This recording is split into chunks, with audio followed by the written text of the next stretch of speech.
Baik, Assalamualaikum warahmatullahi wabarakatuh. Perkenalkan, saya Cynthia Ramayana Tiboka. Saya salah satu materi pertama yang akan membuka materi pada presentasi kali ini dengan judul materi isu-isu dan masalah global dalam kaitannya dengan kepentingan nasional. Isu-isu global dengan kaitannya dengan kepentingan nasional. Mengenai isu dan masalah global, Mary M. Merrifield pada tahun 1997 mengemukakan bahwa pokok penduduk dan keluarga berencana atau population and family planning, merakyat menentukan pemerintahan sendiri atau self-determination, pembangunan atau development, hak asasi manusia atau human rights, emigrasi, imigrasi dan pengungsian atau immigration and refugees, kepemilikan bersama secara global atau the global commons, kelaparan dan bahan pangan atau hunger and food, perdamaian dan keamanan atau peace and security, prasangka dan diskriminasi atau prejudice and discrimination. Badan dan lembaga dunia yang merupakan bagian dari PBB maupun yang berada di luar PBB seperti LSM telah menaruh perhatian yang serius mengenai hal tersebut. Oke, lanjut. Penduduk dan keluarga berencana. Masalah penduduk merupakan masalah yang sudah mendunia.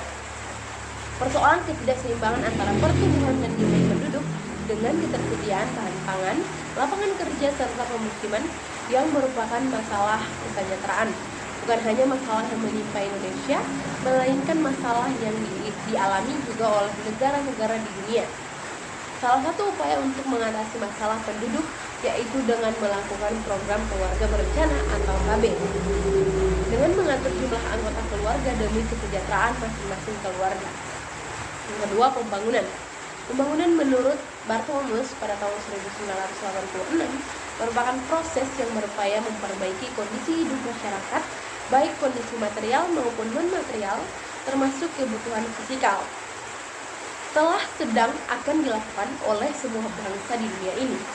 Namun, karena pelaksanaannya melibatkan semua sumber, baik SDA maupun SDM, termasuk kemampuan ipteknya, pembangunan masih mengalami berbagai masalah dan kendala. Itulah materi dari saya selaku materi pertama. Selanjutnya akan dilanjutkan oleh teman saya. Terima kasih. Assalamualaikum warahmatullahi wabarakatuh.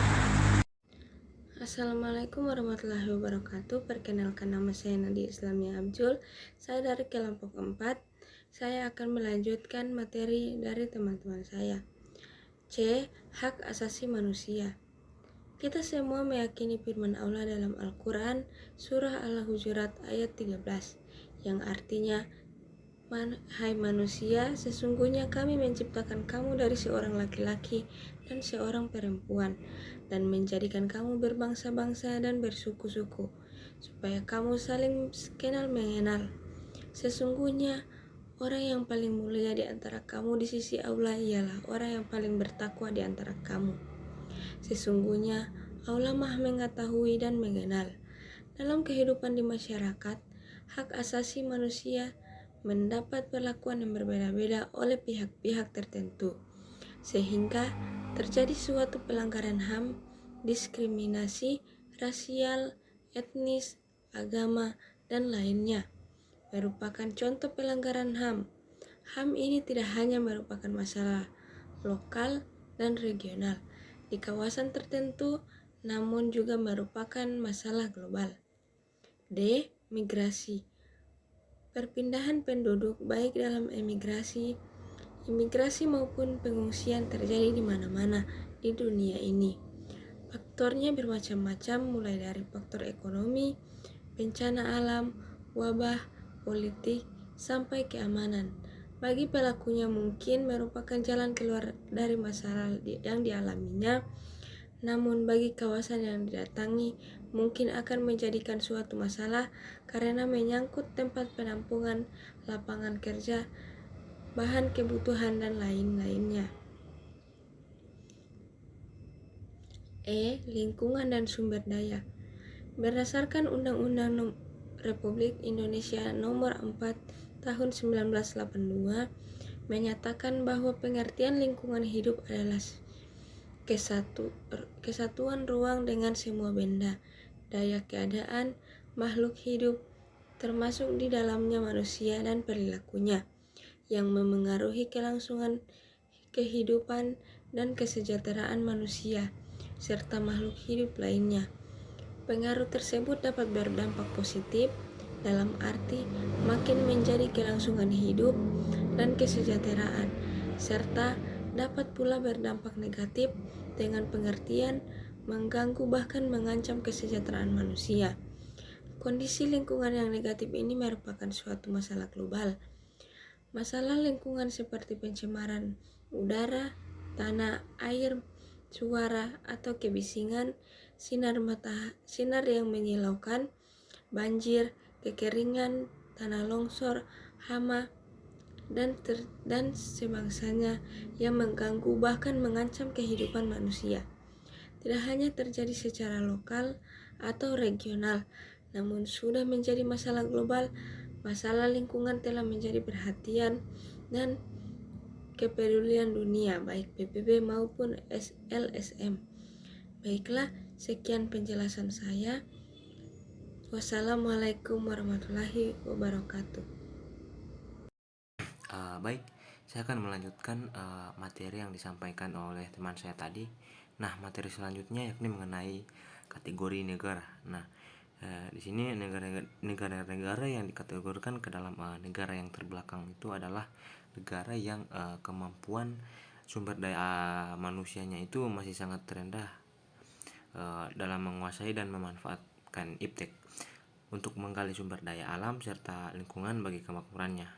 Nah, yang kedua itu negara-negara yang dikategorikan negara yang sering berkembang ini kemampuan ipteknya itu lebih maju.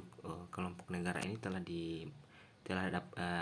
dapat memanfaatkan iptek dalam mengolah sumber daya alam dan lingkungannya meskipun masih berbobot tradisional. Nah, yang selanjutnya negara-negara yang dikategorikan negara maju yaitu negara yang telah menguasai dan memanfaatkan iptek canggih dalam kehidupannya.